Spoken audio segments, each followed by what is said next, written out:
Esa es senadora nacional, estoy hablando de Cristina Fiore, pero que además acá nos viene a visitar como precandidata a diputada provincial por el espacio Olmedo Gobernador. ¿Cómo les va? Bienvenida. ¿Qué tal? ¿Cómo está usted? Bueno, gracias por estar acá. No, por favor. Una jornada bastante movida hoy, digo, por la Sí. llegada de Gómez Centurión. Sí, efectivamente, hoy a las 11 de la mañana, 11:30, llegó Gómez Centurión.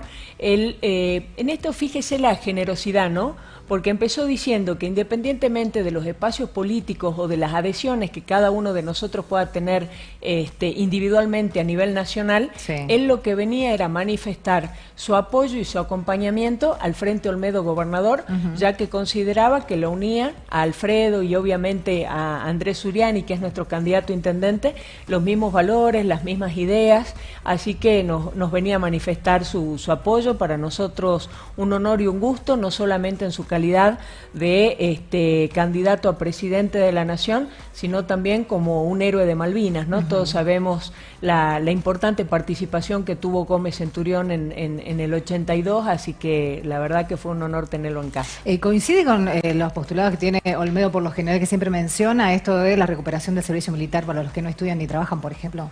Mire, yo no sé si le pondría ese nombre específicamente, porque cuando uno analiza lo que implica el tema del servicio militar y lo que plantea Alfredo, es como que son dos cosas diferentes. Lo que sí coincido plenamente es en la necesidad de sacar a los chicos de las esquinas. Uno recorre cualquier barrio de la ciudad y va a ver que 4 o 5 de la tarde, lamentablemente, chicos en la esquina tomando, cuando no, el tema de las drogas que está haciendo estragos. Entonces, este concepto que Alfredo lo denomina como servicio militar, y quizás yo le cambiaría de nombre, porque tiene que ver un poco más con el tema de la instrucción en oficios, el tema del deporte y demás, me parece que realmente sería muy positivo, porque creo que a través de los oficios, a través del deporte, es una excelente compañía para alejar a nuestra juventud de estos flagelos que realmente están haciendo estragos, ¿no? La saco de este tema para tocar lo que pasó este fin de semana después de esta fiesta religiosa. Las declaraciones del arzobispo de Salta, de alguna manera, y algunos dicen esto de utilizar un espacio religioso para una tribuna política, con un mensaje tal vez un poco efusivo en algunos momentos. ¿Usted qué opina? Mire, yo no sé si el mensaje del arzobispo tuvo que ver con la cuestión protocolar y si se abtuvo o no al protocolo. Lo que sí sé es que fue un profundo llamado de reflexión. El que habló de pobreza cero fue el presidente de la Nación, es el presidente de la Nación que nunca antes nos había visitado, que llevó adelante el tema del aborto y que a veces persignarse le resulta medio complicado. El que resolvió venir, a mí me parece que eso está en la conciencia de cada uno y me parece bien que haya venido, que haya participado, que nos acompañe a los salteños. Ahora, que se le recuerde sus promesas de campaña para que empiece a cumplirlas, no me pareció mal. Mire, nosotros vamos a tratar en el Senado de la Nación mañana un proyecto de ley que debiera avergonzarnos porque nos duele a todos. Sí. En un país que genera alimento para 400 millones de personas, estamos por aprobar una ley que habla de la emergencia alimentaria. Entre el 2014 y el 2016 habían 2,5 millones de personas que sufrían lo que se llama deficiencia alimentaria grave. ¿Esto qué es? Comía una comida por día. 2,5 millones de personas. ¿Cuándo me dijo? ¿Me recuerda? Del 2014 al 2016. Sí. Del 2016 al 2018, o sea, acá no hay herencia, no hay nada. Sí. 2016 a 2018, de 2,5 millones llegamos a 5 millones. Entonces, me parece que lamentablemente a veces el gobierno nacional no está queriendo ver algunas cosas, como que la pobreza existe, como que el hambre existe, como que la desocupación existe. Entonces, que el obispo haya aprovechado, entre comillas, así como unos aprovechan una celebración de 800.000 personas, el obispo haya aprovechado esa importantísima visita que celebro para recordar promesas de campaña y renovar también, no solamente el pacto final de fidelidad, sino también el compromiso que se debe tener con la palabra que se empeñó, no me pareció mal. Quizás las formas, no sé si habrán sido las más adecuadas, pero no me parece mal lo que hizo. Su par también en la Cámara de Senadores a nivel nacional, Juan Carlos Romero, dijo claramente que es un eslogan político muy utilizado, el tema de la emergencia alimentaria, teniendo en cuenta que desde el 2002 además se viene hablando del tema de emergencia alimentaria en Argentina. Es cierto que se viene hablando del 2002, pero las cifras que yo les estoy relatando también son ciertas. Es más, fíjese, la pobreza de un 30% se está hablando que en diciembre vamos a llegar a casi un 40%. Entonces, me parece que el peor error que podemos cometer desde la política es negar la realidad. Porque en definitiva, si quienes tienen la lapicera para cambiarle la realidad a la gente la están negando y hacen un mal diagnóstico, evidentemente no hay políticas públicas acertadas a partir de un mal diagnóstico. Entonces, nos guste, no nos guste, nos duela o nos avergüence, como es mi caso, que me duele y que me avergüenza, es una realidad. Y estos números creo que hablan por sí solos, ¿no? Así que no creo que sea un eslogan de campaña, lamentablemente me parece que es una realidad que nos golpea todos los días a los argentinos, ¿no? Bien, bueno, usted estuvo acompañando a este gobierno provincial. Al gobierno provincial, exactamente, sí, y que no, tiene lamentablemente un importante porcentaje, digo, en la pobreza también en Salta. ¿Hay alguna responsabilidad en eso? Sí, y en ese sentido quiero destacar el contraste de actitudes. El presidente de la Nación dice, no, bueno, lo dije, no es que lo prometí, pero que no sé qué. En cambio, cuando usted va a los actos, no a los actos, sino a los primeros de abril, sí, que es cuando es el periodo de apertura de sesiones, el gobernador Urtubey dice, está pasando tal cosa, aumentamos acá, mejoramos los indicadores, pero sigue existiendo tal realidad.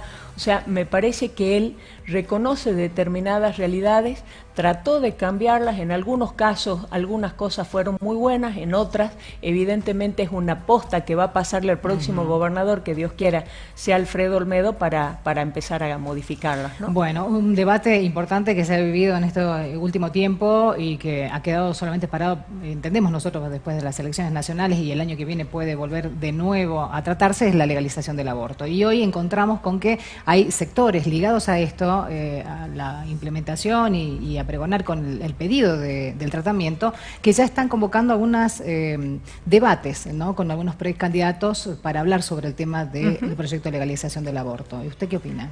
Mire, yo me manifesté y en este sentido no he cambiado de opinión, estoy profundamente en contra por una razón muy sencilla. La vida comienza a partir de la concepción y me parece que ningún ser humano está habilitado para determinar quién nace y quién muere, como así tampoco el quién nace o el quién muere. Sí. ¿Por qué digo esto? Porque de la mano del sí al aborto está también los proyectos de eutanasia. A mí ambos me parecen peligrosísimos. Lo que yo sí creo que el Estado debiera hacer es trabajar en las causas del aborto, y de allí es que se tiene que trabajar, pero en serio, en el tema de la educación sexual, en serio en tema de contra de la pobreza. O sea, hay cifras que indican que en nuestro país por día nacen 7 chiquititos cuyas mamás tienen entre 11 y 14 años. Detrás de eso hay una historia de abuso, hay una historia de un Estado ausente, hay una historia de un Estado que respecto de eso no hizo absolutamente nada. Entonces me parece que son a las cosas que nos tenemos que abocar antes de pensar en el aborto. ¿Y por qué creen que desatienden tal vez estos temas que pueden ser mucho más urgentes y necesaria la atención que sí hablar de la implementación de la legalización? Yo creo que el tema de la legalización es, entre comillas, mucho más fácil, y a mí me parece una solución también, entre comillas, muy pobre, y le doy un ejemplo. En nuestro país nosotros tenemos un índice de hacinamiento, de acuerdo a la Universidad Católica Argentina, de más del 26%. ¿Esto qué quiere decir? 3 personas duermen en un solo colchón. Entonces, si a una jovencita de 16 años que queda embarazada de su primo de 18, yo como Estado vengo y le digo, no te hagas ningún problema, te soluciono el problema, te tomas esta pastillita y te haces un aborto, pero volvés al mismo colchón. Lejos de solucionar un problema, lo que estoy haciendo es tapándolo. Bueno, es la realidad que lamentablemente entendemos se va a vivir el año que viene también. Sí, efectivamente. Quizá no va a estar usted en la Cámara. Bueno, estaremos en otros lados y otros seguro toman la bandera. Estas son carreras de postas que se la van pasando a quienes vienen, ¿no? Bueno, candidata en primer término en la lista Olmedo gobernador. Efectivamente, Alfredo Olmedo es candidato a gobernador, Andrés Uriani es nuestro candidato a intendente, Beto Castillo candidato a concejal y yo a diputada en primer término, en segundo es Carlos Zapata. ¿Cómo se llevan con la Unión Cívica Radical? Mire, en realidad estamos trabajando medio el Frente Olmedo Gobernador solos. La Unión Cívica Radical está trabajando dentro de su espacio, dentro de su lugar. Lo que ocurre es que me parece que es un partido centenario que tiene su mística, que tiene sus ideas y su manera de hacer política, y en este sentido se sienten cómodos haciendo esto, y a mí me parece muy importante y muy positivo que cuando uno hace política se tiene que sentir cómoda con quién trabaja, cómo trabaja y demás, y me parece que bueno, la verdad que es un gusto que un partido con una historia como la Unión Cívica Radical nos acompañe desde su lugar, ¿no? Bueno, de esta manera lo que también confirma es que Olmedo continúa en carrera, porque hay quienes estaban de alguna manera fogoneando con esta posibilidad de que podría bajarse de la candidatura. No, en lo absoluto, además, no solo que sigue en carrera, sino con muchísimas posibilidades. Uno recorre la provincia y recorre la capital, y esto que usted señalaba recién, el servicio militar, Sí. es impresionante cómo la gente lo demanda y cómo la gente lo pide. Me parece que muchas de las propuestas de Alfredo han calado hondo en la gente, porque lo que él ha hecho es una lectura, volvemos al tema diagnóstico que Sí. hablamos, él hizo una lectura acertada de la realidad. En lugar de taparla, tuvo la valentía de mirarla a los ojos y hacer propuestas en lugar de esconderlas, ¿no? Bueno, cuando dice probemos trabajando, es algo que también la gente aplaude, por ejemplo. Sí, yo creo que hay que recuperar el tema de la cultura del trabajo. Me parece que la Argentina vivió tiempos realmente muy duros. Bueno, lamentablemente lo seguimos viviendo.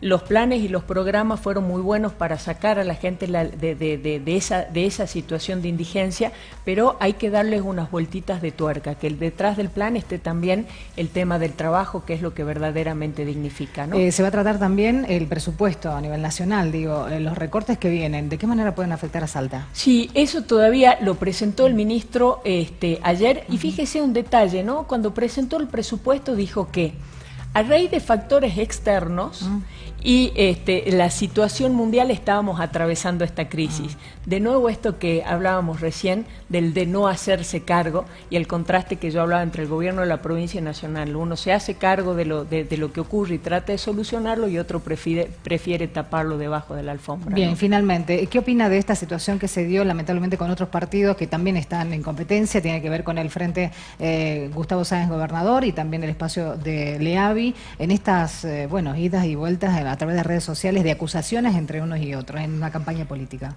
Mire, la verdad que todo lo que pueda hacer campaña sucia y demás uno lo ve como lamentable. Ahora, escuché que Emiliano Estrada hizo acusaciones sumamente graves, algunas de ellas ya están en la justicia y por ende, si están en la justicia se están investigando, y Dios quiera que lleguen a buen puerto y que puedan determinar los responsables. Escuché que después a Emiliano Estrada dijeron de todo, lo único que no le dijeron es mentiroso. Eso me llamó la atención. Bien, bueno, de todas maneras hay quienes dicen debería ir a la justicia, presentarse. Seguramente, de todos modos hay temas y hay causas que ya están en la justicia, así que bueno, estará en buenas manos y espero que lleguen a los responsables, ¿no? Bien, usted es una campaña tranquila. Tranquila, nosotros preferimos el tema de las propuestas, salir a los barrios y trabajar en nuestro espacio. Muy contenta y muy, la verdad que trabajando con un grupo humano muy lindo, ¿no? Bien, muchas gracias por venir. Muchas gracias a usted por la invitación. Por favor, corte breve, el último, ya volvemos.